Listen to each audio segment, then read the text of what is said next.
Guys, thank you so much. Your technology is way beyond me. I don't. This is our judge.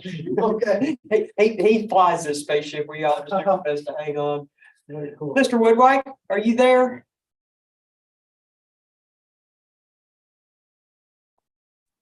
He's coming. Very good. Mr. Barron would like to speak with him for a moment if he can. Thank you. Sure. All right, I'm gonna step around the corner. I'll leave you to it. Thank you very much. Shortly. Appreciate it.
Well, say Mr. Barron's fine. Hi. Good afternoon. Go ahead and get Cody Barron in.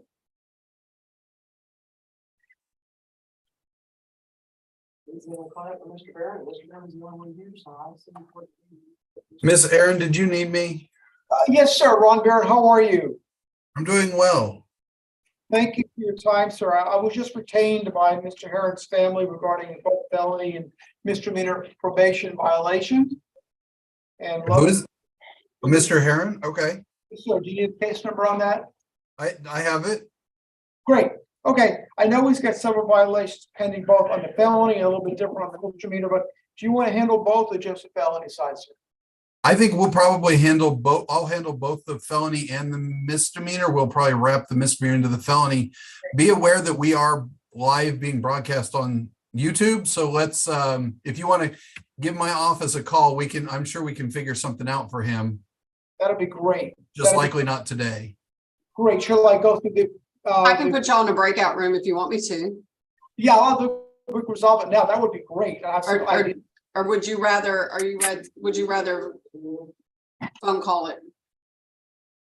I mean, I don't know. Hang on, let me see if I can pull it up. Okay, let me double check with the.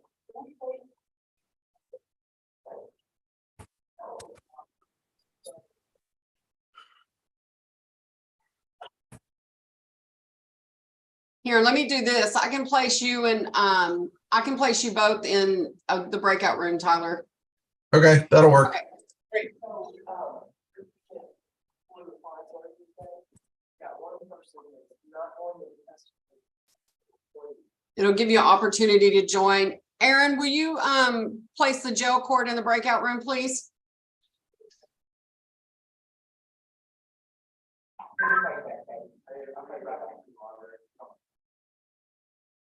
You are now with the detox now on suicide watch.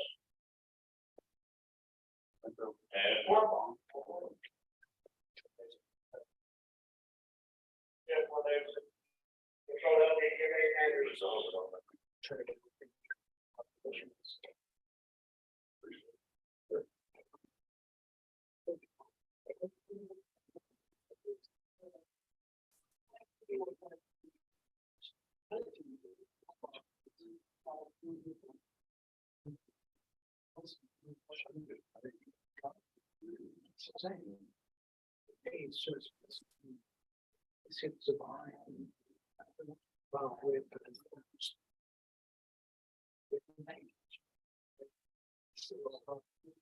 Hey, can you put the jail in a breakout room?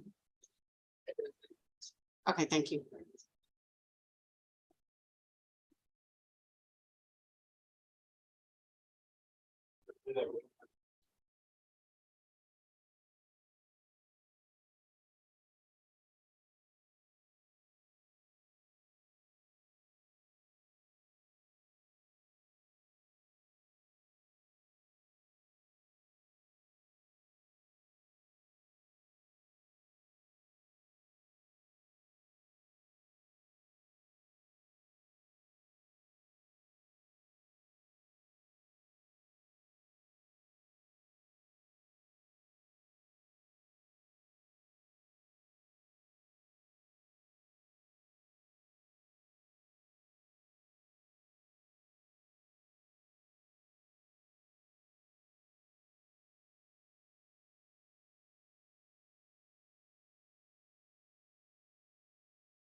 Hey, Patty. All right, so I need to set up a breakout room, not a breakout room, a breakout room for Mr. Montemayor and here, can you unmute so that I can hear you? Estella's coming down. Good afternoon, Your Honor. Good afternoon, sir. How are you doing? I'm doing fine. Thank you for asking. How about yourself? I am making it. Cannot complain. If I complain too loudly, then somebody will take note and probably make it work. We don't want it to happen, definitely. All right, so Patty, is Richard set up somewhere where he can go ahead and start getting the assistance of Mr. Montemayor? Your Honor, it's gonna be a few minutes. We have to get a hotspot off a phone that is dead, but I just plugged it in, so we're gonna have to need a couple minutes to breathe life into it, please. Okay, what about the laptop that you took over, Patty? Do you have that? Yes, sir, I have the laptop, but I don't have internet out here. You might have internet out there. And we're waiting to get the hotspot. Oh, okay. I didn't know she said hotspot. I thought that was gonna be another device. That would be. I can use my hotspot real fast, on my phone. I mean, not on internet, but it should last. Hang on just a second.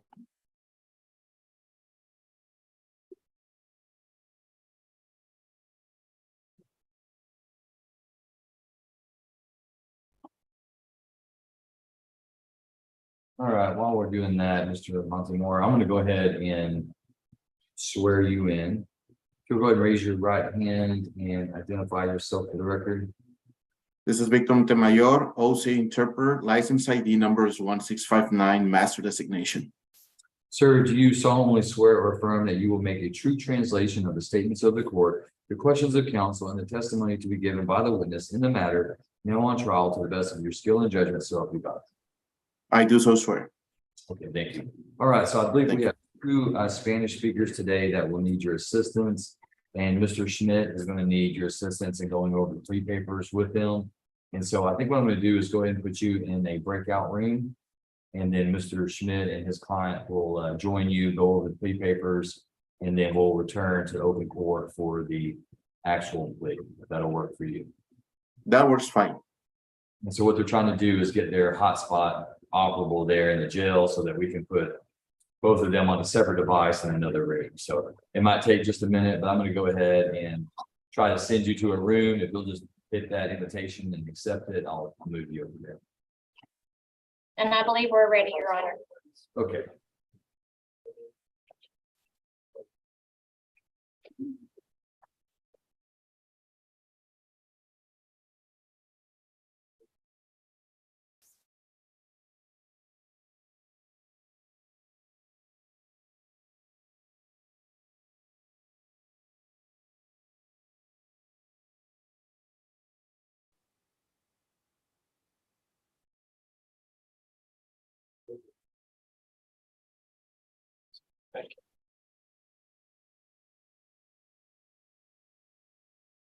And Ms. Abraham, what's the name of your device? Does your device have a mini page, district court too, Patty? Oh, you're talking about the one I'm on. It's going to say witness. I believe I'm the witness. I don't see anything that says witness in the. It's a district court witness. Yeah, but see, I'm not seeing that in the ability to assign. The only people, let me close out. Let me close out all these breakout records. I don't think that this is right. Thank you.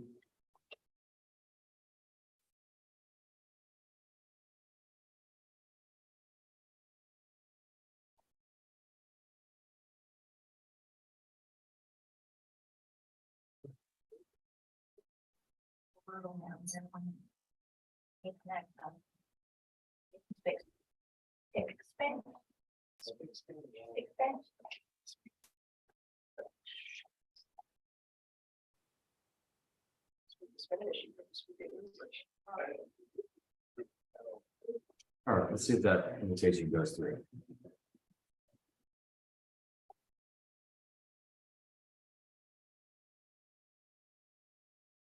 Is there a place that Mr. Schmidt and his client can go that's separate than here?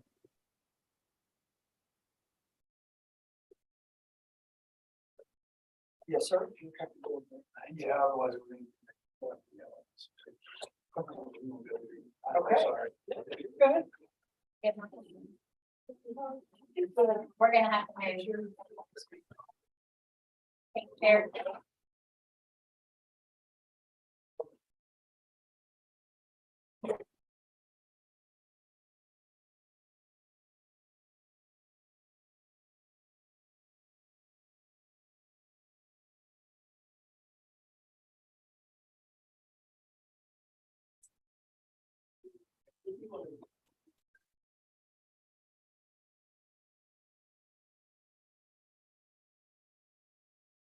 It's like the only other attorneys that we have are Mr. Stevens. Is Mr. Stevens there by chance?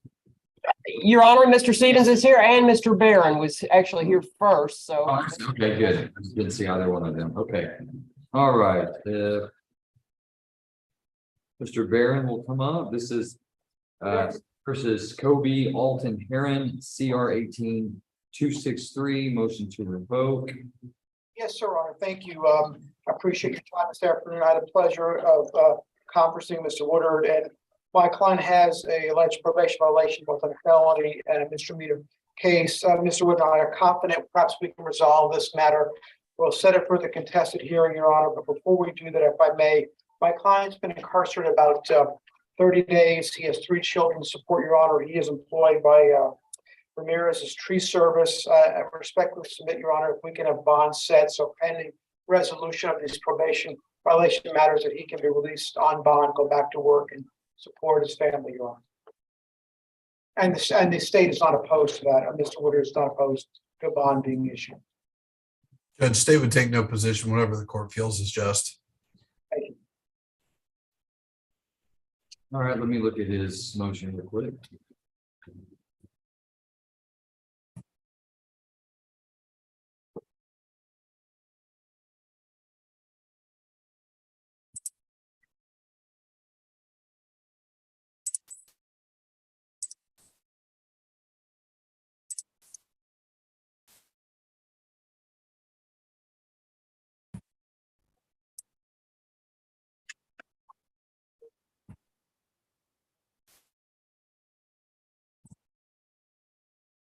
Mr. Woodard, I'm sorry if I missed it on that. I apologize.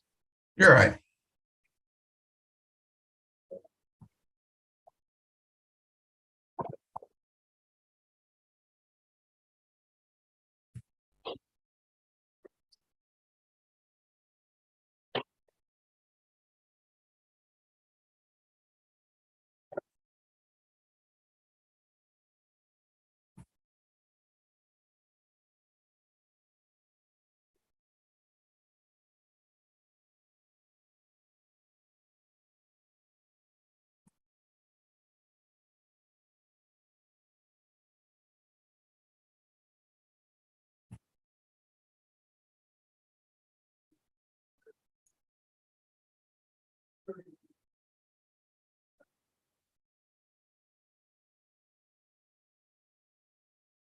All right, Mr. Barron, what are you asking for?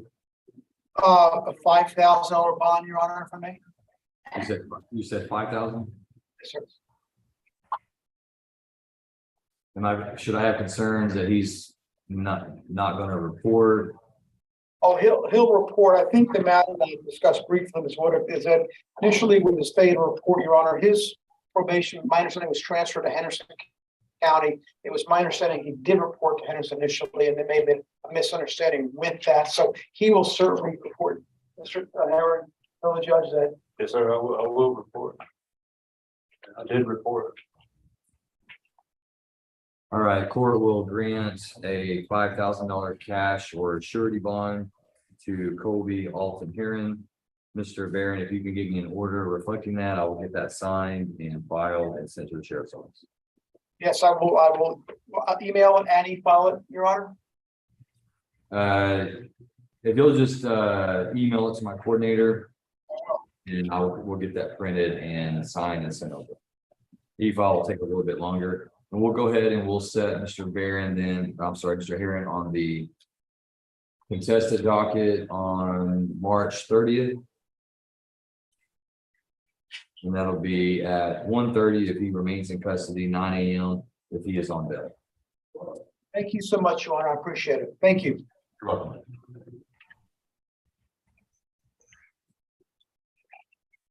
Thank you for that.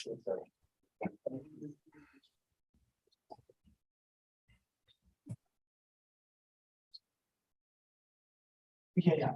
All right, Mr. Stevens, how are you, sir? Good, Judge. How are you today? Doing fine. Your client never showed up this morning and I didn't see you, so I figured you went on to other clients that were present. I did, Your Honor. I went to see Mr. Hodges here in jail. My other client didn't show up. Good. All right, this is cause number CR 22-148, State versus Justin Wayne Hodges, set for pretrial. Go ahead, Mr. Stevens. Judge, we have no pretrial matters. As a matter of fact, the state's made my client a TDC offer, and my client's willing to accept that offer. And we're going to ask you to set it for a plea. And I'm going to ask if you would respectfully set it on April the 3rd. I'm going to be over here. And that'll give his family 2 or 3 weeks to come by and speak to him before he gets, sent off. I could set it on April 4th. I've got civil docket on April 3rd. Oh, April 4th. Okay, Judge. I thought it had something April the 3rd in here.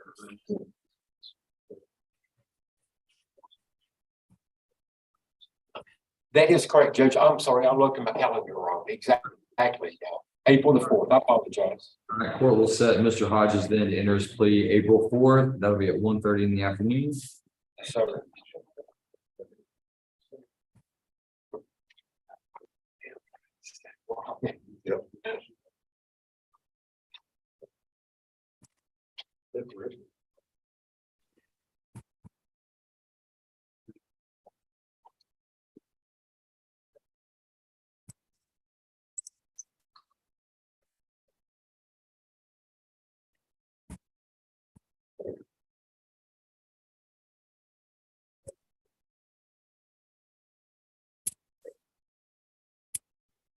All right, thank you, Mr. Stevens. If there's nothing else, then that'll be all.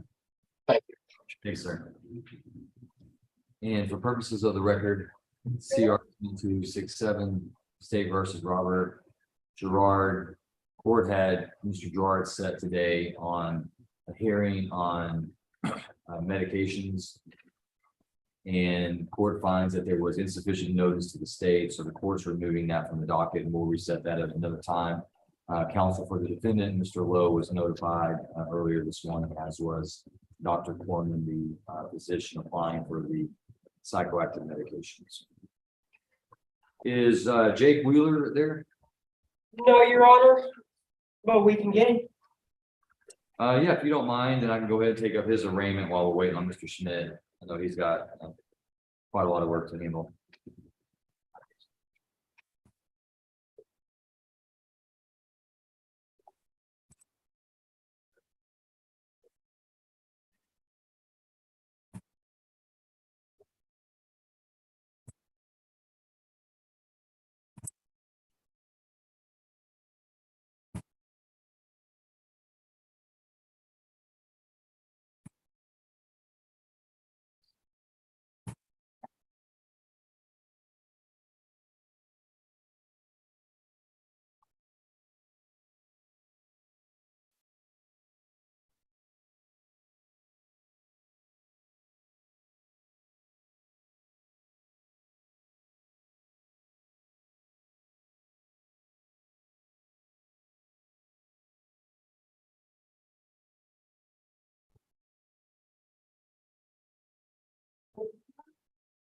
Are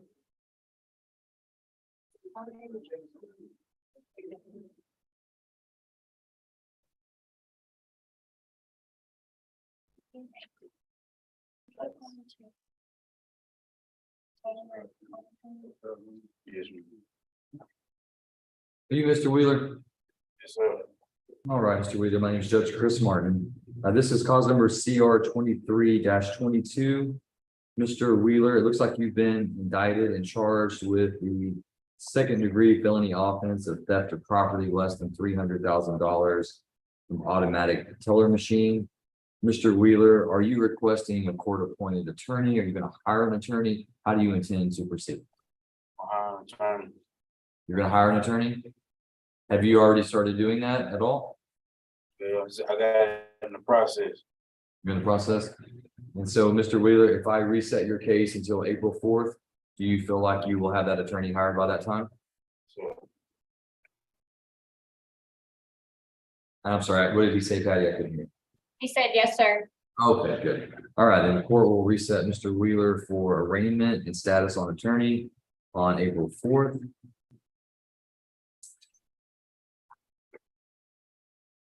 And Mr. Wheeler, if you make bail in your case, then your hearings will be at 9 a.m. in the morning, as it says on your reset sheet. If you stay in custody, they'll always be at 1:30, okay? yes, sir.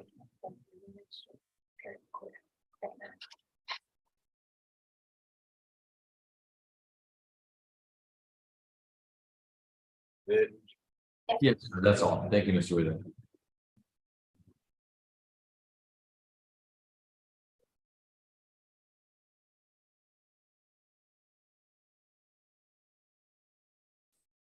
Okay, Your Honor, Mr. Schmidt is speaking with the interpreter. Yeah, and I think he's the only one we have left, so we'll just stand in recess, allow him to take care of the Spanish-speaking inmates, and then we'll move on to the other cases. So we'll stand in recess until he's ready. Okay, thank you.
Yeah, he's about to.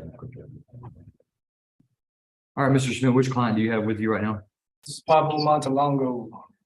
All right, this is cause number CR 15279, State versus Pablo Montelongo, set for plea today. The court is recognizing Mr. Victor Montemayor as the Office of Court Administration interpreter. The court has placed Mr. Montemayor under oath, finds him to be licensed. And Mr. Schmidt, we're going forward with a plea on Mr. Montelongo. Is that correct? That's correct, Judge. And can you outline for me the terms of the plea agreement today? Yes, sir.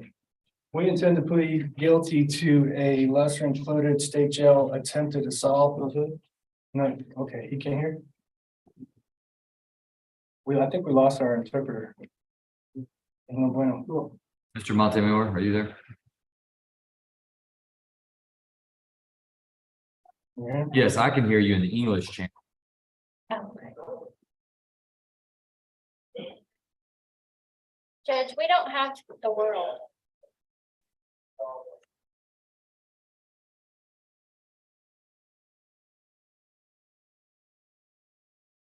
Oh.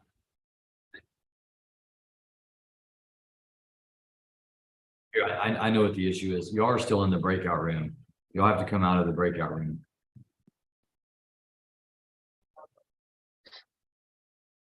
Here, I'll move you back. We found the lead room. Here, I got you. Here, don't touch anything. Okay. Quit touching.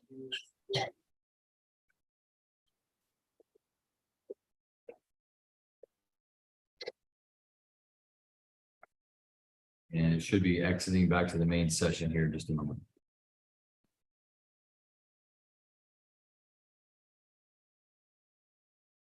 Good. So I believe that you'll need to mute his.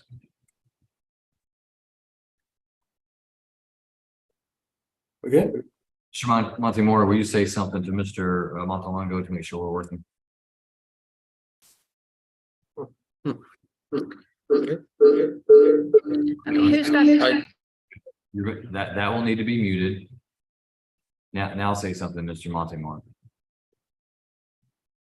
Okay, make sure that his inline from his headphone to that is unmuted.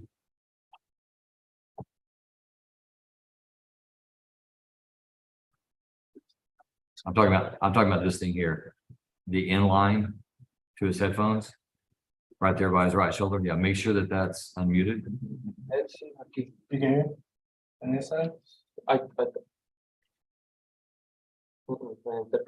No interpreter. Okay, Patty, is there a globe down at the bottom now for interpretation? Yeah, yes, sir. Click on that and make sure it's in Spanish.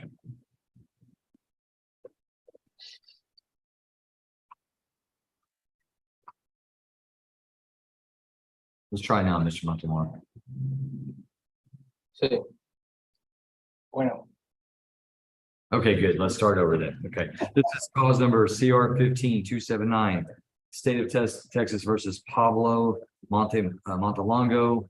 Mr. Schmidt, I'd asked you about what the terms of the plea were, and you started telling me that he was going to plead to the lesser offense of attempted assault. Is that correct? That's correct. He was charged with third-degree assault. We're pleading to a lesser included attempted under section 1244A Texas Penal Code. The terms are that punishment be assessed at 98 days in the county jail. That is credit for time served. $1,000 fine. Court cost of $290, $585 reimbursement fees. What did you say the reimbursement was? $585. 585. Any restitution? No, sir. Okay. So lesser attempted assault of a family or household member and then prosecuted under 1244A, 98 days with credit, $1,000 fine, 290 court costs, 585 reimbursement. Correct. Okay. All right, Mr. Montelongo, sir, if you will raise your right hand, I'm going to place you under oath. Sir, do you swear that the testimony you give to the court today will be the truth, the whole truth, and nothing but the truth, so help you God? All right, you may lower your hand.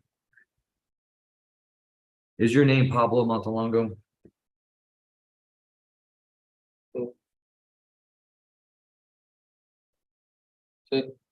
Are you a United States citizen? No.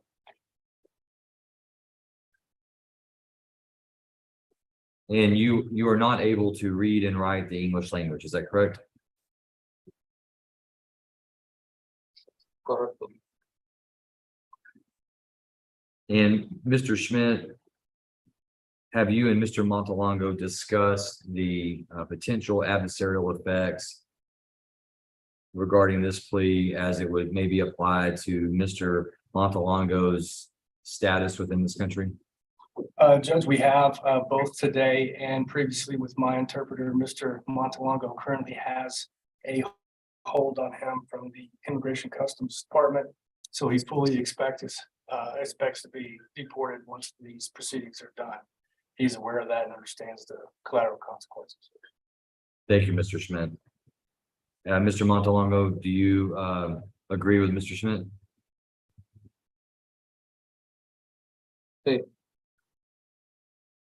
Okay. All right, Mr. Montelongo, your attorney is Mr. Richard Schmidt. Are you pleased with Mr. Schmidt and his counsel to you?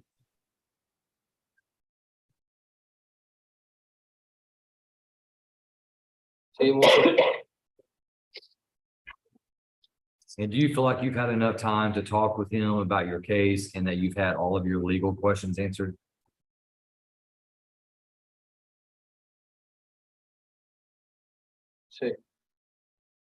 Is there anything about the paperwork that you've read and signed today that you do not understand?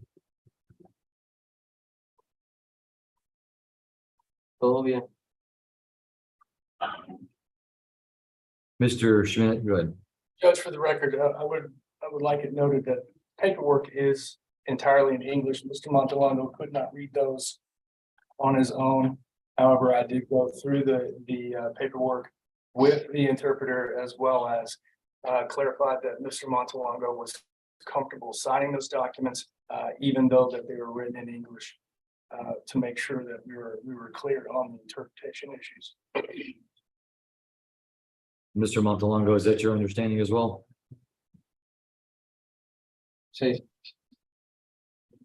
Okay. Mr. Schmidt, do you believe that Mr. Montelongo is competent today? I do. And you have explained to him his rights as they pertain to this case and the consequences of his plea today? Yes, sir, I have. And you believe that he is entering into this plea intentionally, knowingly, and voluntarily? I do. All right, Mr. Montelongo, you are charged by indictment with a third-degree felony offense of assault of a family or household member by impeding their breath or circulation. However, I see the plea agreement today is that you would plead guilty to a lesser offense, one that's entitled attempted assault of a family or household member by impeding breath or circulation. That is a state jail felony offense.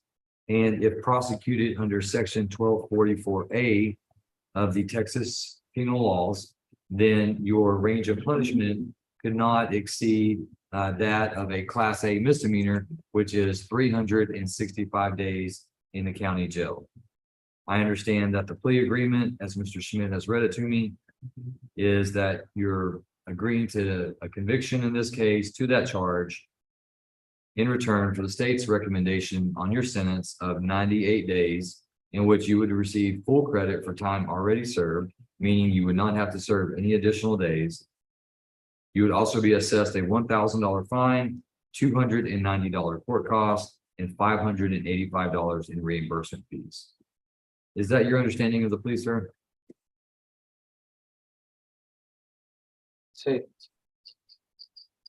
All right, Mr. Montelongo, thank you.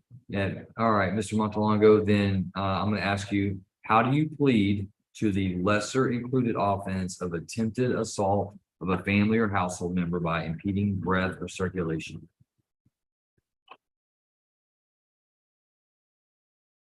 Culpable. And Mr. Montelongo, are you pleading guilty to this crime because you are guilty of committing this crime? Sí. Has anyone threatened you, forced you, or pressured you to plead guilty today? No. All right, the court will accept the defendant's plea of guilt. Mr. Schmidt, any objection to the state's evidence supporting the plea? No objection. All right, the court will admit the state's evidence as the stipulation, and the court will take judicial notice of Mr. Montelongo's judicial confession. Anything further from the state? Yes, Your Honor, with regards to victim notification, our victim is no longer living in the United States. However, we have been communicating with her via an English-speaking aunt who is here in the States. And she is well aware of the plea offer that had been extended. And it's our understanding that she is supportive of the reduction. Thank you, Ms. Hazel. Anything further from the defense, Mr. Schmidt? Nothing further. All right, then, Ms. Heisel, can you give the court the evidence to support the plea? Yes, Your Honor.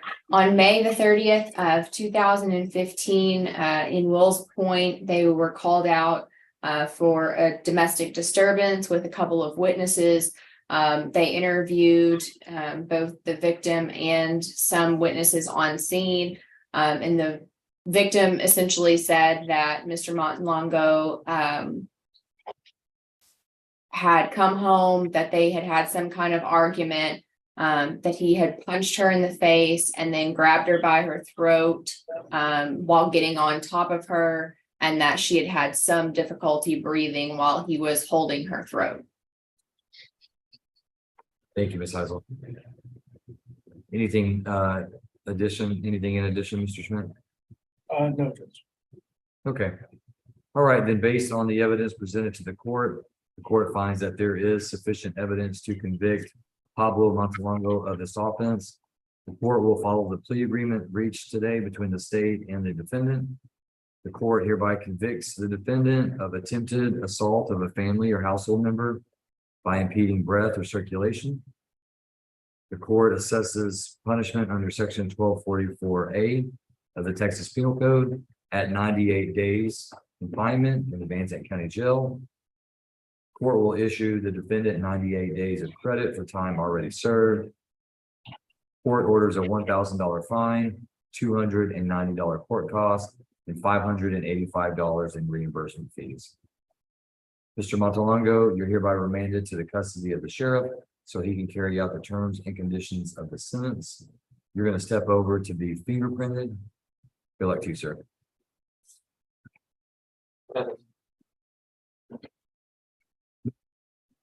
You're welcome. Mr. Schmidt, do we need to put Mr. Hernandez in a breakout room for you, and Mr. Montemor? Not today. No? No, sir.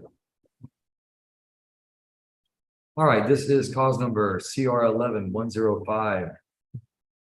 State versus PDO Hernandez for pretrial. Judge, at this point in time, I've met with Ms. Heisel on this case last week. There's some evidentiary issues that we're looking into. I think Ms. Heisel was trying to contact some witnesses. And ultimately, we may have a resolution fairly quickly. I'm not certain. But at this point, based on the evidentiary issues, I'm going to ask the court allow us to have an additional pretrial setting. And in the meantime, I'll get with Ms. Heisel on those outstanding issues. And also Mr. Hernandez, I'm keeping his English-speaking family members apprised of the status as we go.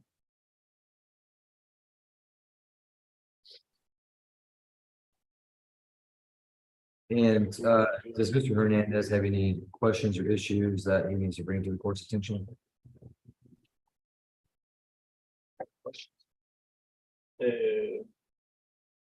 Va a volver a venir el abogado otra vez para averiguar con él, como la vez pasada el sábado.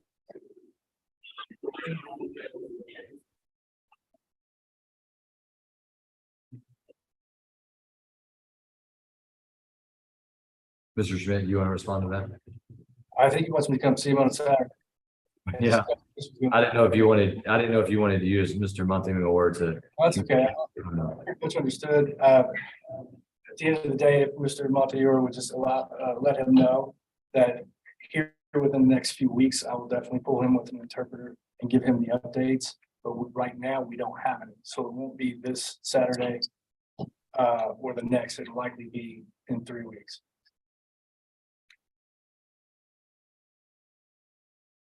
And obviously, his bond is set at 25,000. And I'll once again discuss that issue with his sisters.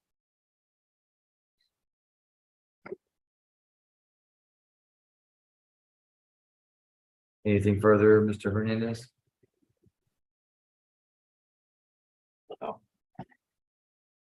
Okay, there being nothing further, then we'll be adjourned until. You said, did you need something further than April 4th, or is April 4th sufficient? I think at this point, April 4th should be sufficient. Okay, I'll ask for more time. all right, court will set Mr. Hernandez, and you wanted that for pretrial, correct? Yes, sir. All right, court sets Mr. Hernandez for an additional pretrial hearing on April 4th. Also, Judge, if our interpreter will let Mr. Hernandez know, I intend to send him a written letter in Spanish, explain to him exactly what's going on before. So in other words, that way he doesn't have to wait 3 weeks to find out from me directly what's going on.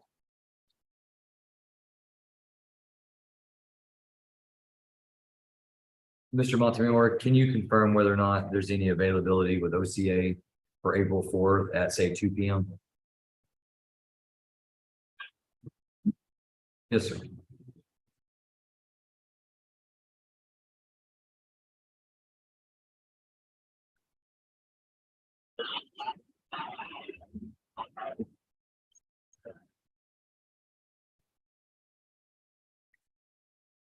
All right, great. Thank you so much. All right, if there's nothing further in Mr. Hernandez's case, will be adjourned.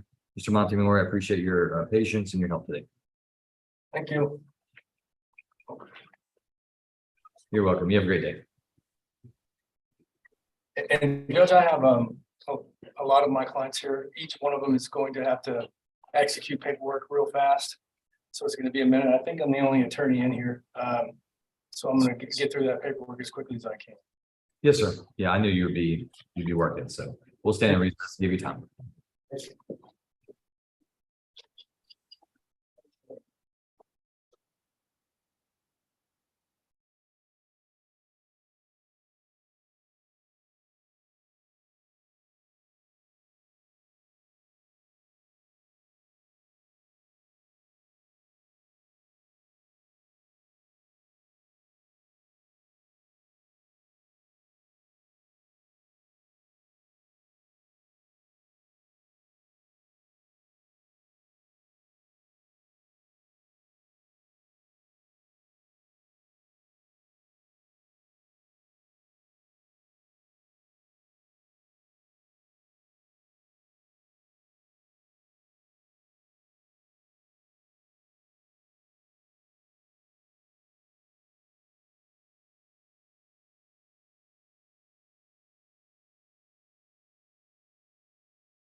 All right, Mr. Schmidt, who are you ready on? Tasha Messick. Ms. Messick. This is cause number CR 2185, State versus Tasha K. Messick. Motion to adjudicate. Ms. Messick, if you will raise your right hand, I'm going to place you under oath. Ma'am, do you swear that the testimony you give to the court today will be the truth, the whole truth, and nothing but the truth? So help you God. Yes, sir. All right, thank you. You can lower your hand. Just 1 second before our case up.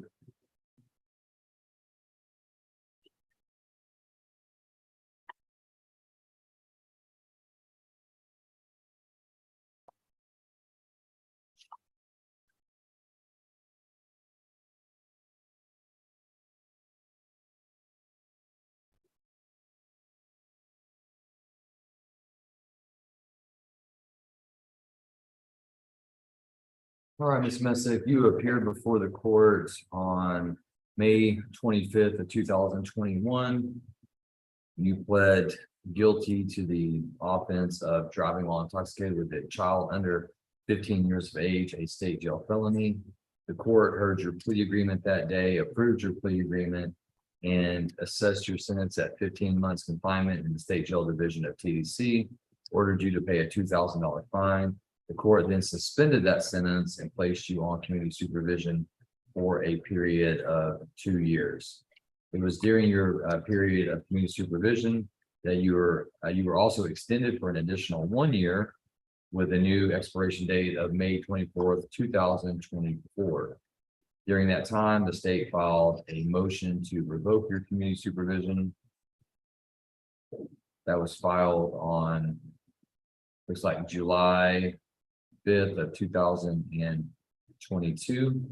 And the state has alleged in 8 separate counts ways that you have violated the terms and conditions of your community supervision. Have you had enough time to review that with your attorney, Mr. Richter Schmidt? Yes, sir. And do you have any questions about the paperwork that you read over and signed today with him? No, sir. And are you pleased with Mr. Schmidt as your attorney? Yes, sir. Mr. Schmidt, do you believe that Ms. Messick's competent to enter into a plea agreement today? I do. And can you tell me what the terms of the plea would be today? Judge, upon a plea of true, state's motion to revoke. The state's recommending that her sentence be 6 months confinement in state jail facility. Be ordered to pay the balance of her financials, which appear to be $2,000 in fines, $290 in court costs, $135 reimbursement fees, and $60 restitution. She has 180 days credit towards that sentence. All right, Mrs. Messick, is that your understanding of the plea agreement as well? Yes, sir. All right, then, Mr. Schmidt, does Ms. Messick waive the formal reading of the state's motion to revoke? We do waive, Judge. And does she intend to play true to all counts? Yes, sir. All right, Ms. Messick, then the court will ask you, how do you plead to counts 1 through 8 as alleged in the state's motion? Are those counts true or not true? Sure. And are you pleading true to each one of those because what is alleged is in fact true? Yes.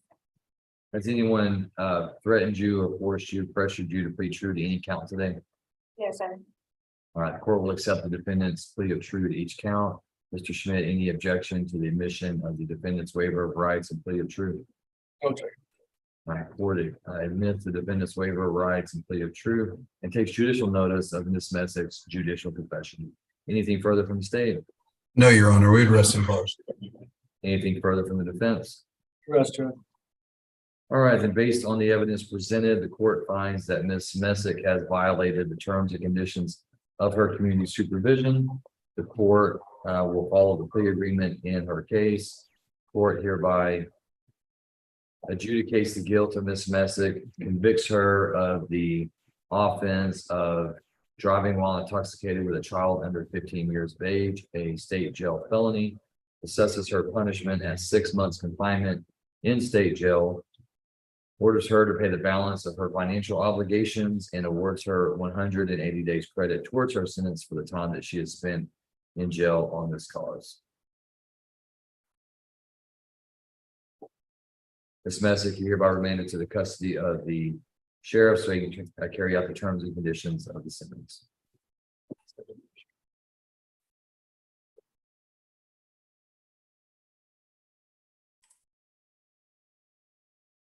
Who are you ready on next? Mary Lou Smith.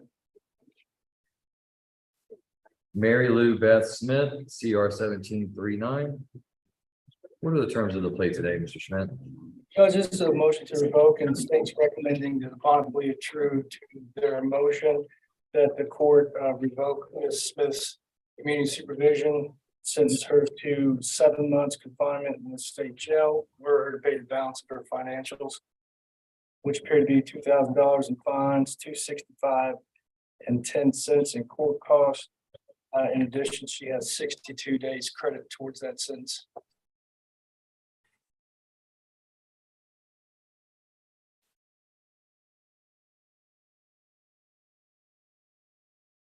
Ms. Smith, if you'll raise your right hand, I'm going to place you under oath. Ma'am, do you swear that the testimony you give to the court today will be the truth, the whole truth, and nothing but the truth, so help you God? Sir. All right, you can lower your hand, make sure you speak up loudly and clearly for me. Ms. Smith, you are represented today by your attorney, Mr. Schmidt. Do you feel like you've had enough time to talk with him about your motion to adjudicate that's pending against you? Or your motion to vote? Yes, sir. And the paperwork that you've read over and signed today, is there anything about that that you do not understand? Yes, sir. Mr. Schmidt, do you believe that she's competent to enter into a plea agreement? I do. Is she waiving the formal reading of the state's motion, and does she intend to plead true to all 7 counts as alleged? Yes, on both counts. All right, then, Ms. Smith, you appeared before the court on October 24th of 2017. You pled guilty and were convicted of the offense of abandoning or endangering a child with criminal negligence. Your punishment was assessed at 2 years confinement in the state jail division of TDC and a $2,000 fine. The court suspended the sentence and placed you on community supervision for a period of 5 years. During that period, the state has filed its motion to revoke your community supervision and has alleged 7 separate counts of, 6 separate counts of ways that you have violated. Have you had enough time to review that with Mr. Schmidt? Yes, sir. And you've heard what Mr. Schmidt has indicated to the court as what your plea agreement is that right? Sir. And that's what you're asking the court to approve today? Yes, sir. All right, then, Ms. Smith, how do you plead to counts 1 through 6 as contained in the state's motion? True. And are you pleading true because in fact those counts are true? Yes, sir. You're not just saying that to get a plea agreement in a short sentence? All right, and Mr. Schmidt, any objection to the admission of the defendant's waiver of rights and plea of truth? No objection. All right, then that's admitted. Court takes judicial notice of Ms. Smith's judicial confession. Anything further from the state? No, Your Honor, we'd rest and close. Anything further from the defense? Rest, Judge. All right, and based on the evidence presented, the court finds that Mary Lou Beth Smith has violated the terms and conditions of her community supervision. The court will follow the plea agreement in her case. The court hereby revokes her community supervision, assesses her sentence at 7 months confinement in state jail, awards her 62 days credit towards that sentence for the time that she's already spent in jail, and orders her to pay the balance of her financial obligations. Ms. Smith, if you'll step over with the bailiff, then to be fingerprinted, and the sheriff will carry out the terms and conditions of your sentence. Thank you. Who's next? Ashley Durham.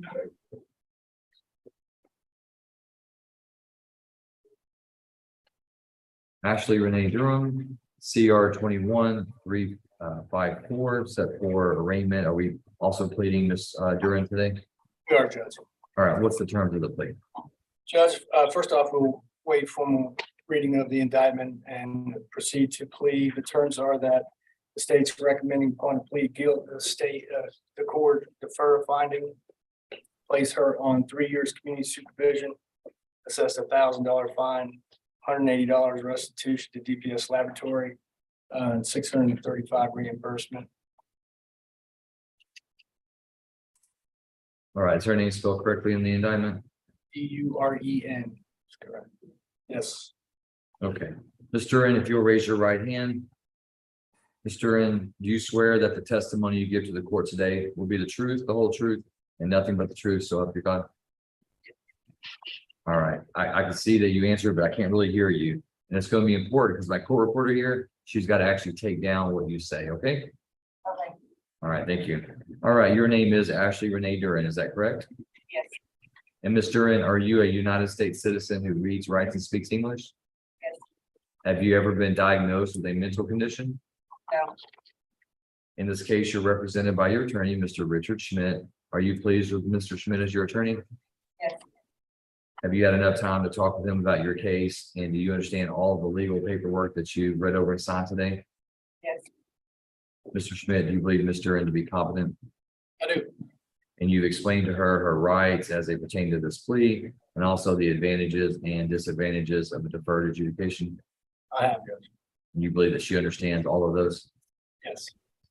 All right, Mr. Duran, you've heard Mr. Schmidt tell me that you intend to plead guilty to the state jail felony offense of possession of a controlled substance in penalty group 1 less than 1 gram. That has a range of punishment. If you were to be convicted and sentenced, you could be sentenced under this plea agreement anywhere from the minimum 6 months in prison all the way up to the maximum 2 years in prison and a fine not more than $10,000. And I see here that the plea agreement is for you to go on deferred adjudication and be on probation for 3 years. What that means for you is if I approve this and you go on that probationary period, if you violate any of the terms or conditions of your community supervision, the state could file a motion to adjudicate you. That means to convict you of the offense. The court could conduct a hearing. If I find evidence that you have violated any term or condition, the court could revoke you, adjudicate your guilt, and put you in prison anywhere within that minimum to that maximum, 6 months to 2 years. You understand that? Yes. And that's what you want to accept and move forward with. Is that correct? Yes, sir. All right, then, Mr. Duran, how do you plead to possession of a controlled substance in penalty group 1 less than 1 gram? Guilty. Are you pleading guilty to that crime because you are guilty of committing that crime? Sure. Has anyone threatened, forced, or pressured you to plead guilty? No. Court accepts the defendant's plea of guilt. Mr. Schmidt, any objection to the state's evidence? No objection. All right, state's evidence is admitted and the court takes judicial notice of the defendant's judicial confession. Anything further from the state? No, Your Honor, we'd rest it close. Anything further from the defense? Nothing further. All right, then, Mr. Woodwhite, can you give me the evidence to support the plea? Yes, Your Honor. On the date in question, the defendant's boyfriend is pulled over for speeding by DPS on Highway 80. Both the defendant and the driver are very nervous. DPS asks the driver when the last time they used meth was. He responds the day before. He asks for consent to search. The driver gives it. He also asks this defendant if he can search her purse, which she agrees to allow him to do. Inside her purse, he finds a meth pipe and a baggie with 0.32 grams of meth. On the volunteers, she forgot. I didn't catch that last part. On the way to the jail, she volunteers to the officer that she forgot. She accidentally left the meth in her purse. Okay. Any objections, Mr. Schmidt? No objection. All right, then, based on the evidence, the court finds that there is sufficient evidence to convict Ms. Duran. Court will follow the plea agreement in this case. The court defers a finding of guilt, places her on 3 years community supervision, orders her to pay a $1,000 fine, $180 restitution, and $635 in reimbursement. Mr. Duran is remanded to the custody of the probation department so they can carry out the terms and conditions of the sentence. Step over to be fingerprinted, and then the probation officers will give you more information.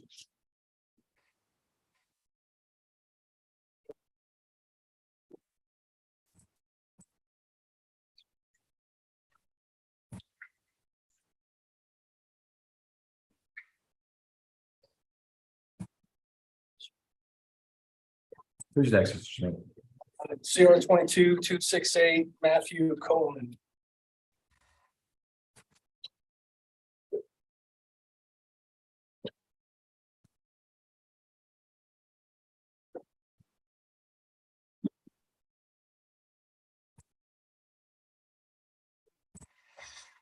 All right, and Mr. Schmidt, what's the terms of the plea today?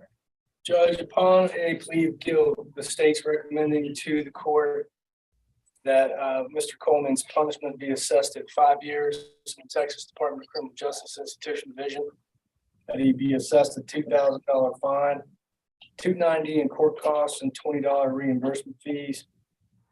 In addition, he has 272 days credit towards that sentence. All right, Mr. Coleman, if you'll raise your right hand, I'm going to place you under oath. Your name is Matthew Maya Van Coleman, is that correct? Yes, sir. All right, Mr. Coleman, do you swear that the testimony you give to the court today will be the truth, the whole truth, and nothing but the truth, so help you God? Yes, sir. All right, thank you, sir. You can put your hand down. All right, Mr. Coleman, you are charged by indictment with aggravated assault with a deadly weapon, a second-degree felony that does carry a range of punishment of not less than 2 years in prison or more than 20 years in prison, and a fine, if imposed, not more than $10,000. You've heard the plea agreement that Mr. Schmidt read to the court, is that correct? Yes, sir. Is that your understanding of the plea agreement and what you want the court to approve today? Yes, And do you read, write, and speak English? yes, sir. And have you ever been diagnosed with a mental condition? No, sir. Are you pleased with Mr. Schmidt as your attorney? Yes, sir. Mr. Schmidt, do you believe that Mr. Coleman is competent today? Have you explained his rights as they pertain to him? And do you believe that he understands them? I do, yes, sir. All right, Mr. Coleman, then how do you plead to aggravated assault with a deadly weapon? Guilty. Are you pleading guilty to that crime because you are guilty of committing that crime? Yes, sir. Has anyone threatened, forced, pressured you to plead guilty? No, sir. All right, the court will accept the defendant's plea of guilt. Mr. Schmidt, any objections to the evidence supporting the plea? No objection. All right, that evidence is admitted, State's Exhibit 1, and the court takes judicial notice of the defendant's judicial confession. Anything further from the state? Yes, Your Honor, the state is in compliance with victim notification. We have nothing to present to the court in that regard at this time. Okay. And Ms. Heisler, can you go ahead and give me the facts to support the plea? Yes, Your Honor. On April 23rd of 2022, law enforcement is called out to the victim's residence, where Mr. Coleman, who is her ex-boyfriend, has come to the house. There is an altercation, and then Mr. Coleman rams the victim's vehicle repeatedly while she is inside of it with his vehicle to the point that it becomes disabled. Mr. Coleman then leaves the scene on foot. However, his vehicle with identifying information remains disabled. All right, thank you, Ms. Heisler. Anything further from the defense, Mr. Schmidt? Nothing further, Judge. All right, is there a finding of a deadly weapon in this case? There is not a firearm. Okay, thank you. All right, then, based on the evidence presented, the court finds that there is sufficient evidence to convict Mr. Coleman of this offense. Court convicts him of aggravated assault with a deadly weapon. Court finds that the deadly weapon is not a firearm. The court assesses his punishment pursuant to the plea agreement at 5 years confinement in the Texas Department of Criminal Justice. Institutional Division orders him to pay a $2,000 fine, $290 court costs, $20 in reimbursement fees, and the court awards Mr. Coleman 272 days credit towards his sentence for the time that he has spent in jail on this cause. Mr. Coleman, you're hereby remanded to the custody of the sheriff so he can carry out the terms and conditions of the sentence. Please step over to be fingerprinted. Good luck to you, sir. Wow. Who's next? Ronald Darren Toll, CR 2297. All right, and what's the plea from Mr. Toll today? Judge, the state's recommending find plea guilt that in that CR 22297 cause that Mr. Toll's punishment be assessed at 4 years in the Texas Department of Criminal Justice Institution Division. Assessed $1,000 fine, $290 in court costs, $40 reimbursement fees. In addition, the state is asking the court to take into consideration on 1245 CR 21146, which is currently a motion to adjudicate. In addition, Mr. Toll has 317 days credit towards that sentence. All right, Mr. Toll, if you'll raise your right hand, I'm going to place you under oath. Mr. Toll, do you swear that the testimony you give to the court today will be the truth, the whole truth, and nothing but the truth, so help you God? Yes, sir. All right, you may put your hand down. All right, Mr. Toll, are you a United States citizen who reads, writes, and speaks English? Yes, sir. Have you ever been diagnosed with a mental condition? No, sir. And in this case, you're represented by your attorney, Mr. Richard Schmidt. Are you pleased with his representation? Yes, sir. You feel like you've had enough time to talk to him about your case and that you've had all your legal questions answered? Yes, sir. Mr. Schmidt, do you believe Mr. Toll will be competent today to enter into this plea agreement? I do. And you've explained to him his rights as they pertain to this plea, and do you believe that he understands them? Yes, sir. All right, Mr. Toll, you are charged by indictment in CR 22-297 with the second-degree felony offense of arson. That does carry a range of punishment of not less than 2 years in prison or more than 20 years in prison, and a fine that cannot exceed $10,000. Mr. Toll, understanding the plea agreement, understanding the range of punishment, how do you plead to arson? Guilty. Are you pleading guilty to that crime because you are guilty of committing that crime? Yes, sir. Has anyone forced or threatened or pressured you to plead guilty to this crime? Awesome. All right, court will accept the defendant's plea of guilt. Mr. Schmidt, any objection to the stipulation of evidence supporting the plea? No objection. All right, states one is admitted and the court takes judicial notice of the defendant's judicial confession. Anything further from the state? Yes, Your Honor, we are bring to the court's attention that there is a victim impact on this charge. We'd ask that you review that at this time. All right, court has reviewed the victim impact statement tracking form. And Mr. Woodwife, at this time, can you give me the facts to support the plea? Yes, Your Honor. There's a fire on the date in question during the investigation. There are there are multiple points of origin, only one of which that has done any actual damage to the house is the front door is damaged by a fire. There's a broom that is burned, and I believe a curtain is burned. During the investigation, a witness calls the Edgewood Fire Department and states that the defendant, her father-in-law, stated to her that he set the fires. When the defendant is arrested, he is fully cooperative and admits to all of the three or four fires that were attempted to be lit. Any objections, Mr. Schmidt? No objection. Mr. Woodwife, in the victim impact statement form, there appears to be a claim of $100,000 of financial loss, but there's no restitution claim. Is that correct in the plea? That is correct, Your Honor. We received that given the minimal damage to the property. We thought that that was a little incongruous with the requested amount. Seems a little incongruous. We've asked for receipts or anything to support that amount, but have received nothing. All right, thank you, Mr. Woodwife. All right, then based on the evidence presented to the court finds that there's sufficient evidence to convict Ronald Darren Toll of the second-degree felony offense of arson. The court assesses Mr. Toll's punishment at 4 years confinement in the Texas Department of Criminal Justice, orders him to pay a $1,000 fine, $290 court cost, $40 reimbursement fees. The court awards Mr. Toll 317 days credit towards his sentence for the time that he's previously spent in jail, and the court dismisses under section 1245 CR 21-00146. Mr. Toll, you hereby remain into the custody of the sheriff so he can carry out the terms and conditions of the sentence. Yes, sir.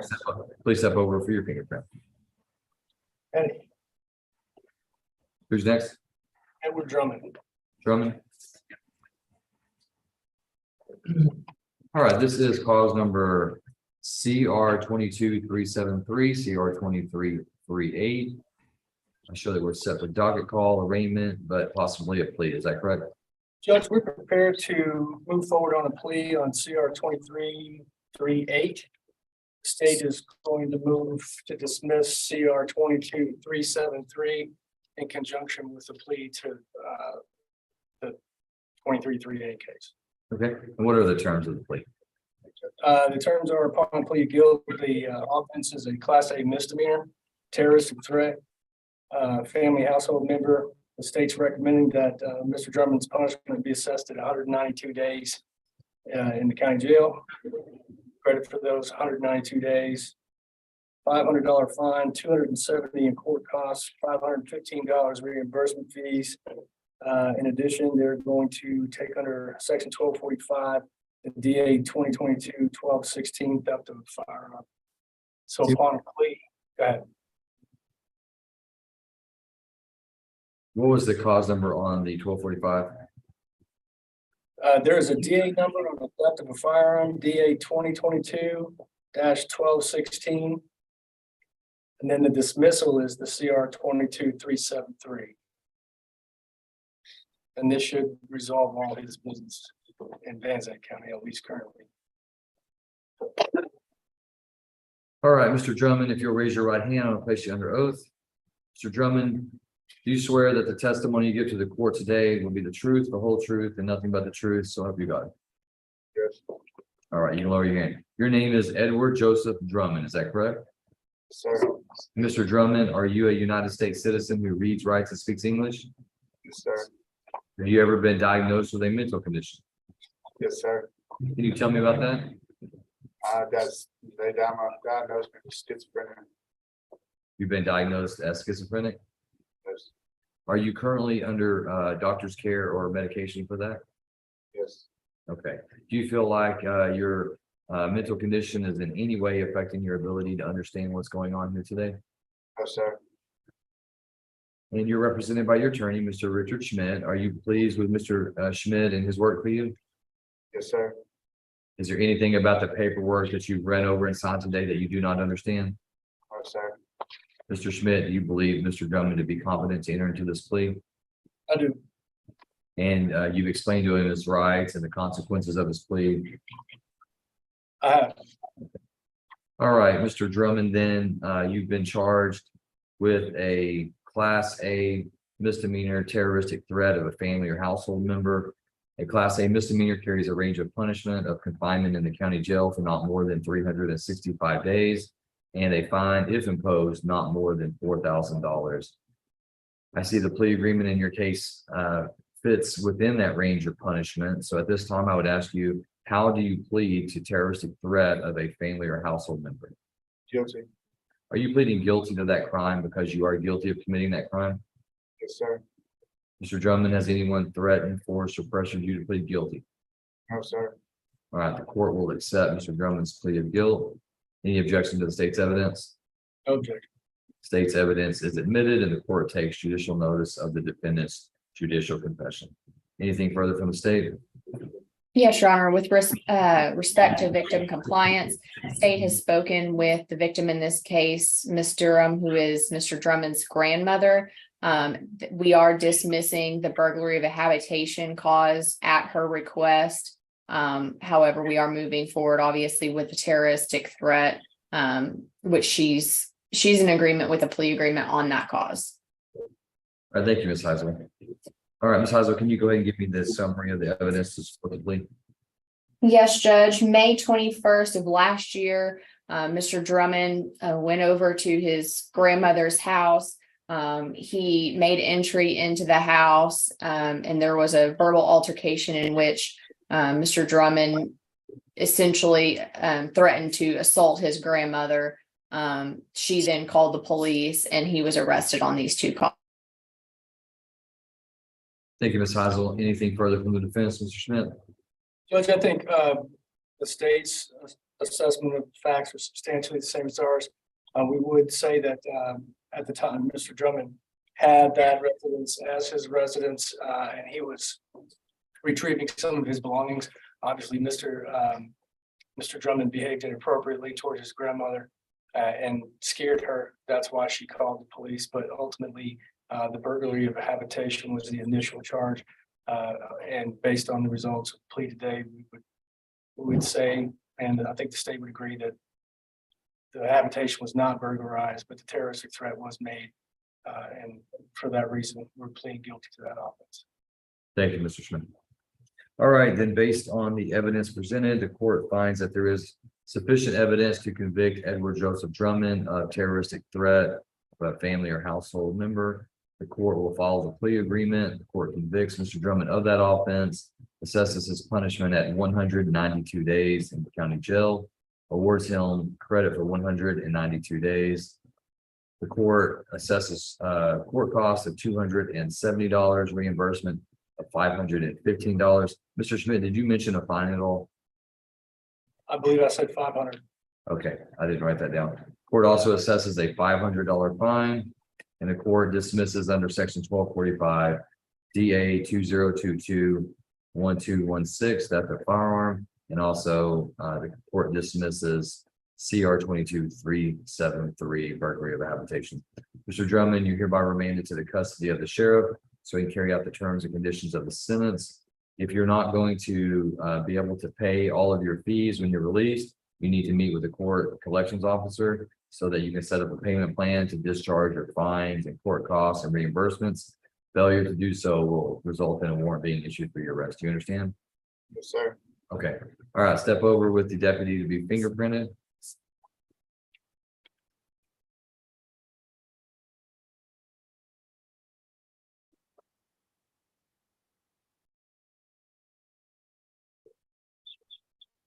Who's next, Mr. Schmidt? We've got some announcements to make on the remainder. I believe they're all in here, so if the court wants to start calling. I guess Richard Bonin. Come on down, Mr. Bonin. Richard Raymond Bonin, CR 22353 for pretrial. That's correct, Judge. At this point in time, I don't have any contested pretrial motions on file. I did meet with the state recently and we were in negotiations. We'd asked the matter to be set for docket call on that April 4th date.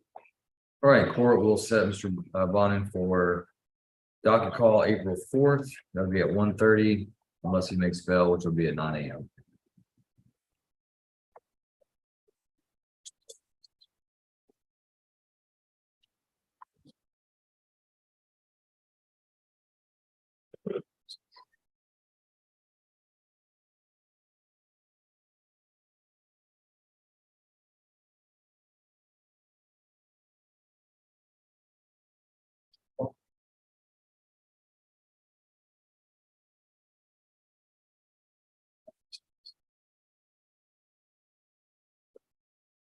Dugan Tom, come on down, dude. Dugan.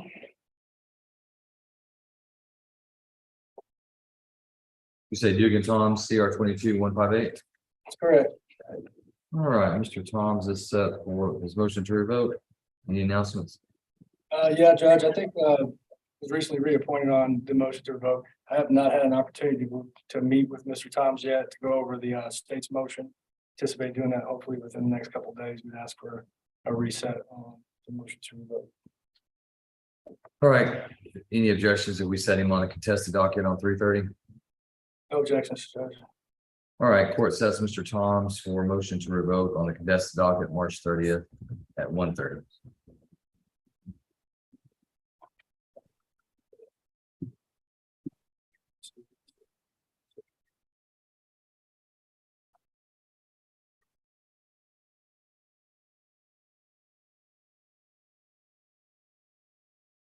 Shannon Roseman. Rosman Shannon, CR 20363. Motion to revoke. Go ahead, Mr. Shannon.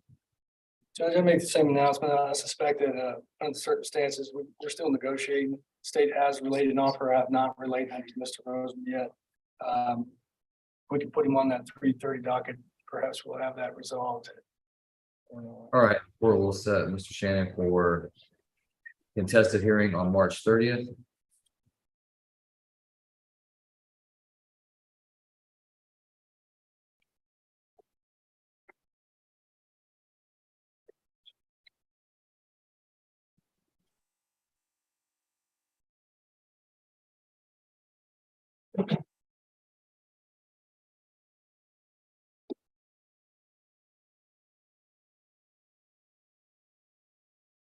That's fine. Esteban Mendez.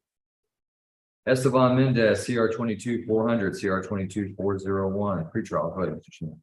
At this point in time, we don't have any contested pretrial. I'd ask that be set for a docket call on both calls. All right, court will set Mr. Mendez for docket call on April 4th in each case respectively.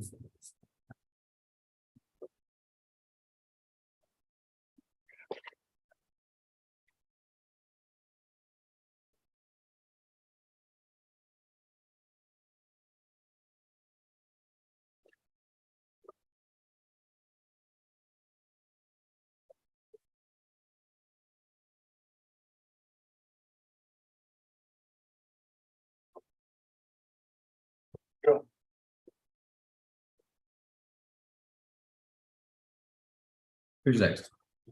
Joe Beatty Jr. All right.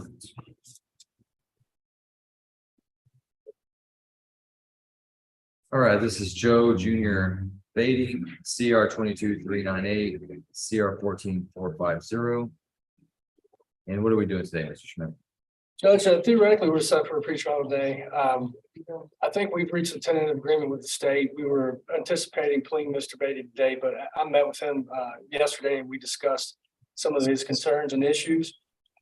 And so we're asking for more time to allow him to discuss that with you. And so at this point in time, if we could set it for that April date on a docket call, if everything's resolved by then, we're likely to resolve it. All right, the court will find there's no contested pretrial motions in the murder charge. The court will set Mr. Beatty for docket call on April 4th, and we'll carry the motion to a vote even date.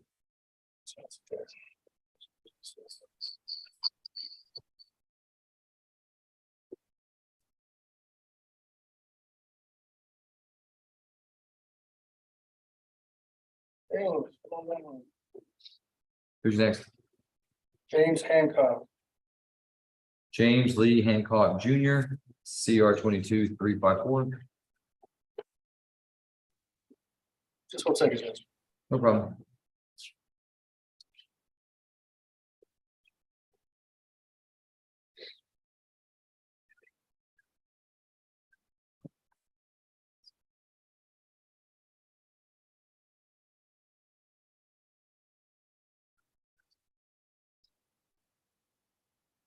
Judge, at this point in time, we've received an offer from the state, likely to accept that. We're going to ask this matter to be set for a plea on April 4th. All right, court will set Mr. Hancock to enter his plea on April 4th at 1:30.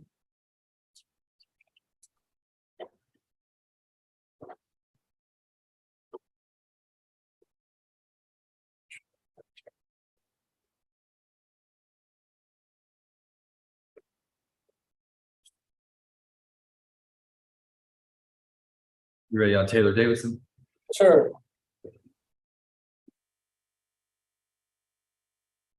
Mr. Davidson is set for pretrial, I believe.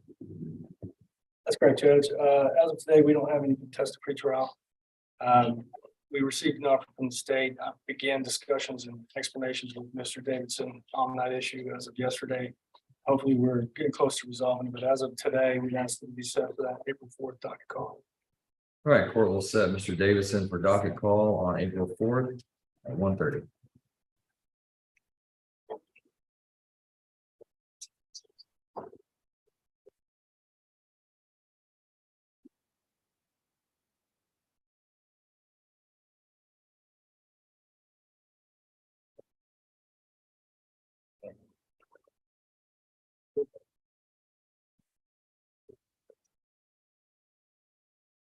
Oh, yeah, Mr. Schmidt. Oh, sir. I've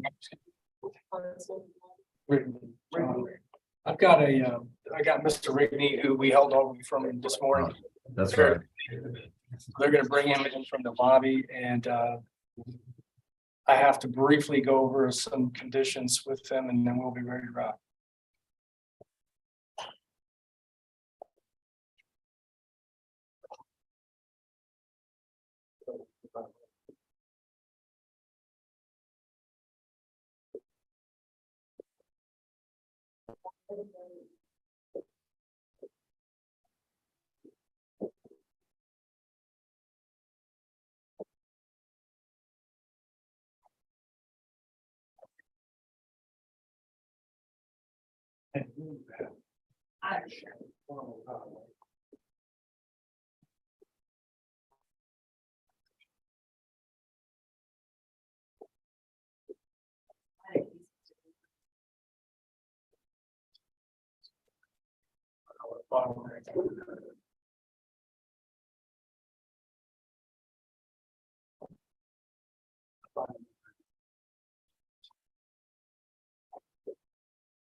Thank you for your.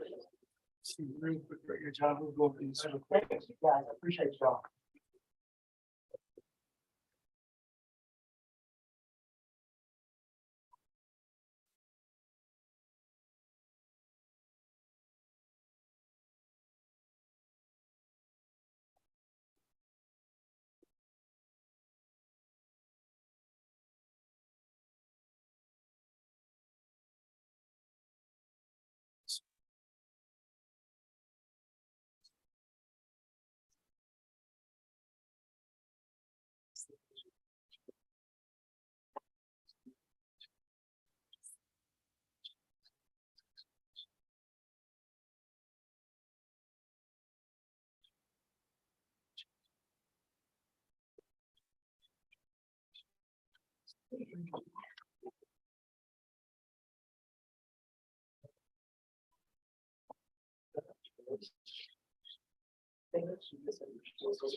Let's see.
Ready? Come on, John.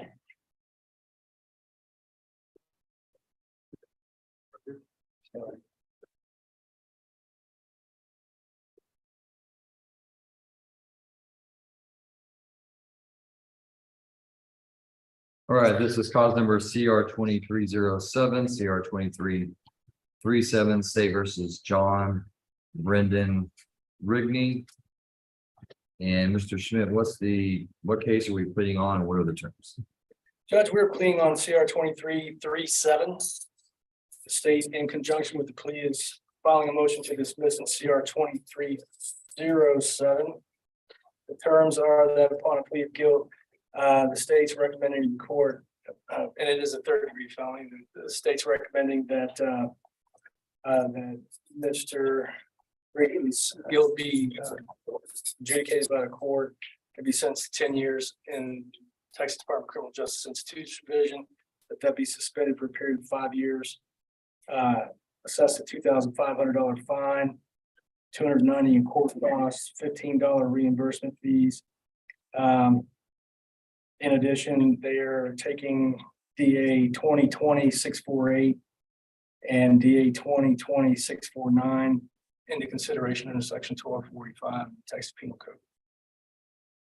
Did you say reimbursement is $515? No, sir, reimbursement is 15. Okay, 15, all right. And you're retained in this case? I am, sir. In addition to that, Mr. Rigney on probation is to submit to, for all intents and purposes, sex offender conditions of community supervision.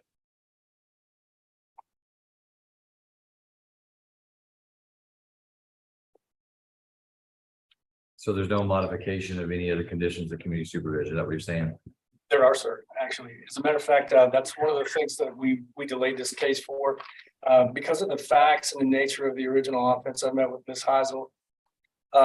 Several of the conditions were either onerous or non-applicable as far as the state's concerns about future risk, and in addition to that, we entered into this agreement so that we could avoid certain conditions that prevented Mr. Rigney from continuing in his current good path, as well as the success that he's had so far. So ultimately, I think we've negotiated those, and the conditions we have before us have substantially all of the normal standard conditions minus those that we negotiated with the state. I mean, I understand negotiating with the state, but they're the court's conditions. So which conditions are y'all trying to strike from our probation department? And Judge, I don't have the original conditions, but I can tell you.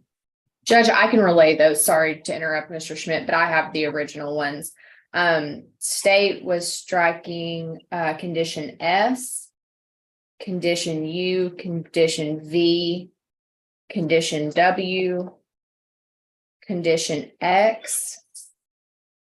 Condition CC was modified to be Van Zandt County because my understanding is Mr. Rigney does not live in Van Zandt County. Condition EE was stricken, and condition FF by agreement. Okay. But so what you said earlier, Mr. Schmidt, is you said that, I thought you said he would have sex offender conditions, but you said he would not have sex offender conditions. No, sir, he does, minus those modifications. Ultimately, he will be required to submit to an evaluation. He is prohibited from having access to certain materials. He has to submit to polygraph examinations, etc., as are the standard conditions. But the conditions that were stricken, I would suspect would normally fall under sex offender conditions, but he retains all those not stricken. And Judge, just for clarification, this is not a Chapter 62. These are basically conditions by agreement of the plea, not as a requirement of Chapter 62. So all the ones that were stricken are all Chapter 62 conditions? I believe so, Your Honor. They are all with regard to minor children. Mr. Rigney has a minor child of his own that we have no concerns about that child's safety with Mr. Rigney. So that was the main concern, that we didn't want to prohibit him from anything that would involve his own child. Okay. I guess I'll need to hear, we'll have to get a little further along, and I'll have to hear the evidence to know what I'm going to approve the plea, obviously. So, all right, Mr. Rigney, if you'll raise your right hand, I'm going to place you under oath. Sir, do you swear that the testimony you give to the court today will be the truth, the whole truth, and nothing but the truth, so help you God? I do. All right, you can lower your hand. Your name is John Brendan Rigney, is that correct? Yes, sir. And Mr. Rigney, are you a United States citizen? Yes, sir. Do you read, write, and speak English? Yes. Have you ever been diagnosed with a mental condition? Yes. Can you tell me about that? Major depression. I take medication for it. Are you currently on medication for that? Do you feel like that and your mental condition in any way is affecting your ability to understand the proceeding against you? No, sir. And you're represented by your attorney, Mr. Richard Schmidt. Are you pleased with his representation of you? Yes, sir. Do you feel like you've had enough time to talk with him about this case and or cases, and that you've had all your legal questions answered? Yes, sir. Is there anything about the paperwork that you read over and signed that you do not understand? No, sir. All right, Mr. Schmidt, do you believe Mr. Rigney is competent to enter into the plea agreement? I do. And have you explained to him the consequences of his plea and his rights as they pertain to this plea? Yes, sir. All right, Mr. Rigney, you are charged by indictment with a third-degree felony offense of enticing a child away from custodian. I'm sorry, I didn't mean to interrupt the court, but we're pleading to an information which we are waiving indictment. Okay. All right, Mr. Rigney, do you understand that you have and I'm sorry, I'm getting a lot of feedback from the jail. Is there anyone talking over there that's close to the microphone? No, sir, just us. We'll back up a little bit. Maybe that's the problem. No, I mean, I'm hearing it as I'm talking. Is it a feedback? Are y'all hearing that? No, I sir. can't hear it. Maybe a little bit, but it's not coming from in here. Is there anyone who has a device on that's replaying it? Not that I can see or hear. Okay, Like the last people standing. okay. I don't know why, there's a lot of feedback. Okay. Mr. Rigney, do you understand that you have the right to have your case presented to a grand jury for them to determine whether or not there's sufficient probable cause to go forward with a prosecution in this matter? Yes, sir. And you understand that you and only you have the right to waive the presentation of your case to the grand jury? Yes, sir. And you are seeking to waive the right to a grand jury in order to resolve this case by plea agreement today, is that correct? Yes, sir. Are you doing so intentionally, knowingly, and voluntarily? Yes, sir.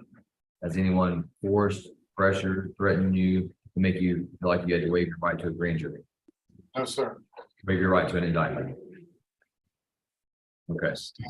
All right, so the court finds that you have been charged by information with the third-degree felony offense of enticing a child away from the custodian with intent to commit a felony. That carries a range of punishment if convicted and sentenced, but not less than 2 years in prison or more than 10 years in prison, and a fine if imposed of not more than $10,000. I see that the agreement, as stated by Mr. Schmidt, would fall within that range of punishment. So at this time, Mr. Rigney, I would ask you, how do you plead to enticing a child away from a custodian with intent to commit felony? Guilty. Are you pleading guilty to that crime because you are guilty of committing that crime? Yes, sir. Has anyone threatened, force, or pressure you to plead guilty? No, sir. All right, the court will accept the defendant's plea of guilty at this time. Mr. Schmidt, any objection to the state's evidence supporting the plea? No objection to the evidence. All right, the state's one is admitted and the court takes judicial notice of the defendant's judicial confession. Anything further from the state? Yes, Your Honor, state is in compliance with victim notification. There are multiple minors involved in this. Actually, I believe they may be adults at this point, but they were minors at the time of the offense. And none of them wish to see this case go to trial. All of them wanted us to resolve it via plea deal. Okay. And if you'll go ahead and give me the summary of the evidence to support the plea. Yes, Your Honor, and I just will refresh the court's memory. This case is from 2020. The offense date was. In the meantime, Mr. Rigney we've agreed to multiple resets because Mr. Rigney voluntarily submitted his cell phone for a phone dump that he believed would have mitigating effect on the case. So Your Honor, how this came about was Mr. Rigney, for lack of better term, had a scam going online where he was soliciting prostitution of adults. And Mr. Rigney was running that all over the DFW area. Somehow there was a group of minors here in Van Zandt County that got lured into that, a hold of that, somehow got involved in that. And there were conversations among that group and Mr. Rigney about meeting up.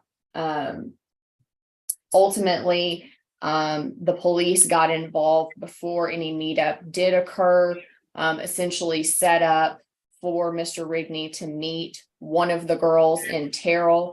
There is, it is unclear, at least to me, that Mr. Rigney knew that girl was a minor at the time that he set that up. There are text messages that would indicate that he knew or should have known at least one of the girls in the group was a minor. But he did arrive at that hotel in Terrell, prepared to move forward. And when the issue of age was brought up, he was planning on following through regardless of the age. It is the state's belief, based on the exhaustive text messages, that he wasn't necessarily seeking out a child. However, it is the state's belief that once he was made aware of the underage nature, it appeared that he was intending to follow through. The child was not actually at the hotel. It was police set up at that point. And what was the alleged age that he was made aware of? I believe she told him that she was 16, essentially as he was pulling into the parking lot. There were other conversations, previous conversations, I believe with a different girl, that no age was officially discussed, but things that strongly indicated that she was still a minor residing at home with her parents were discussed. And a comment was made about, essentially just say you're 18. Okay, I'm 18. But there wasn't direct exchange between those people of ages.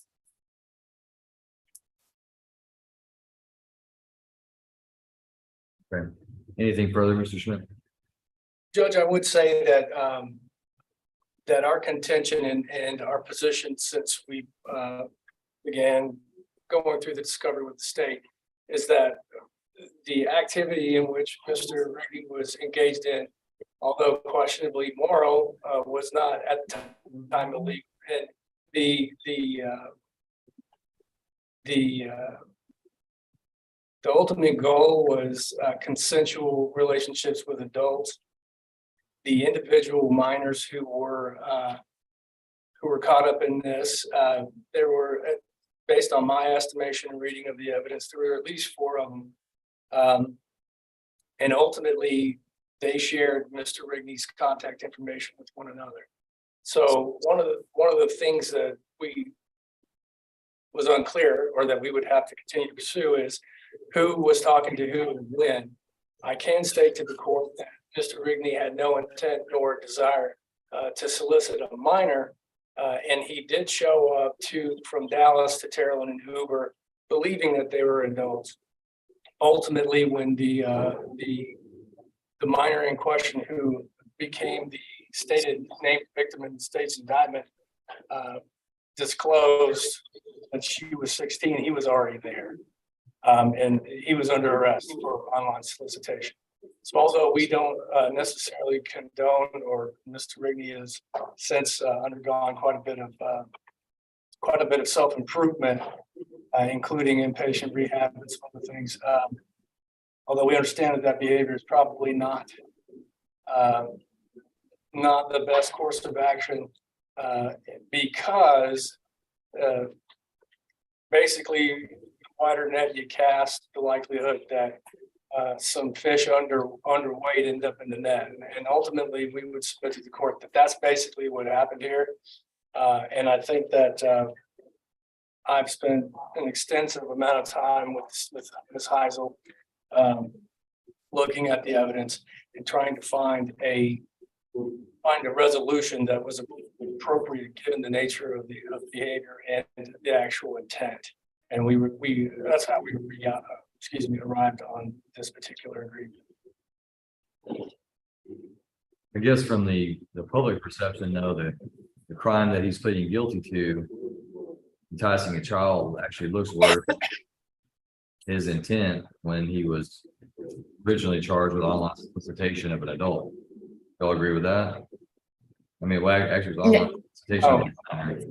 Yes, it was online solicitation of a minor, Your Honor. So this is the resolution we essentially agreed on was for Mr. Rigney to plead to be a convicted felon, to receive counseling with regard to any potential issues regarding children. However, given the phone dump and the entirety, and I believe there were like 15 or 150,000 text messages that were gone through. State is very comfortable that Mr. Rigney does not need to be a Chapter 62 registered sex offender for this. I would agree with Mr. Schmidt. When you cast a wide net, you can't control every fish that gets in it, and that's what I believe this case is. Along the lines of casting the net. So I can see the concern with conditions U, V, W, X, double E, double F.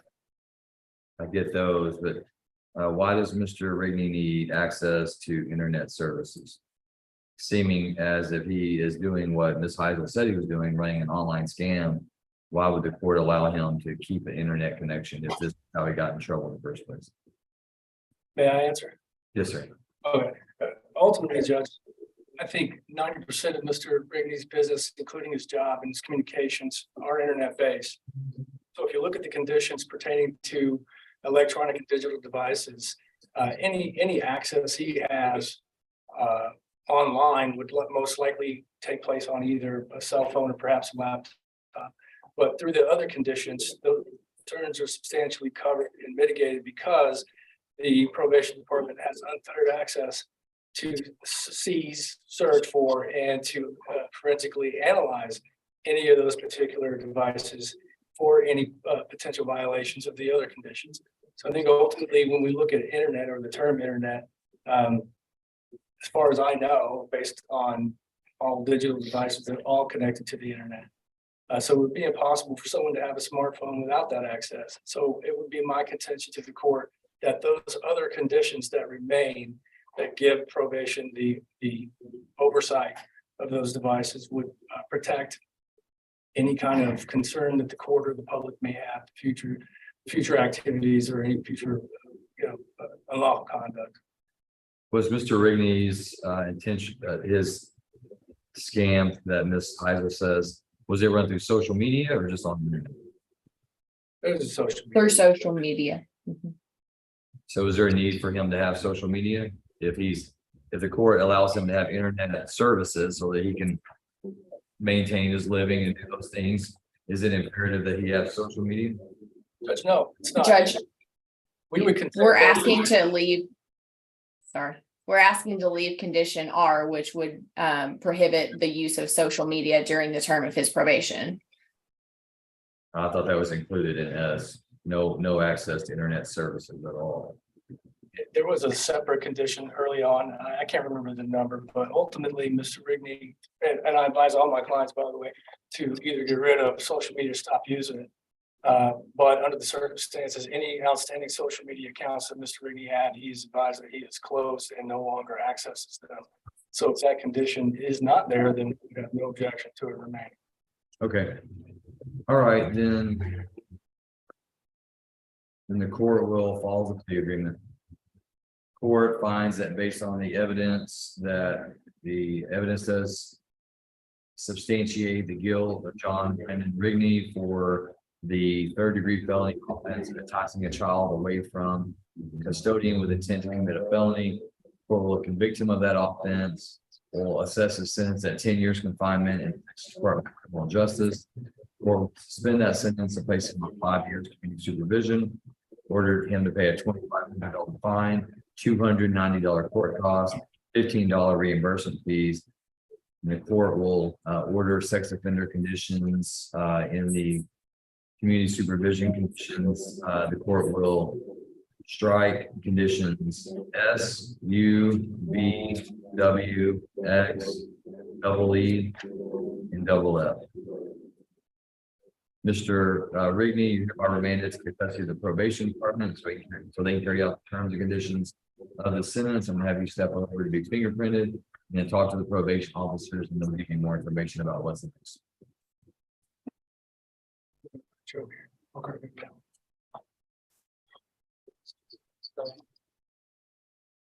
I think that's all. Yeah, I think that's all too. All right. Thank That's you. a long day. Sure. All right, if there's nothing further, then the court will be adjourned. Thank you all for your work and we'll see you all soon. Thanks, Judge. Have a good day. Thank you, Aaron. Thank you, Your Honor. It was a pleasure.